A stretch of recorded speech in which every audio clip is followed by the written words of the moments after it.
दुख कौथिरे अच्छी जानिछौथब परर स्त्री की जे लोभ करे असत्य उपाय जे धन उपार्जन करे से प्राणी जन्म जन्म रे दुख पाए जेते जन्म नेले भी ता दुख केबे हरण हेई न पारे। आउ कोन कहउछंती जगन्नाथ दास से काल पासे बंदी होई सते नरक से भोगई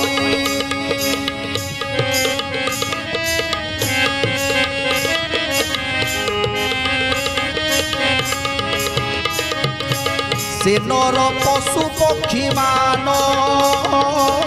प्राणे बध करे जे जन कपट तैलरे तार रंधन हुई शरीर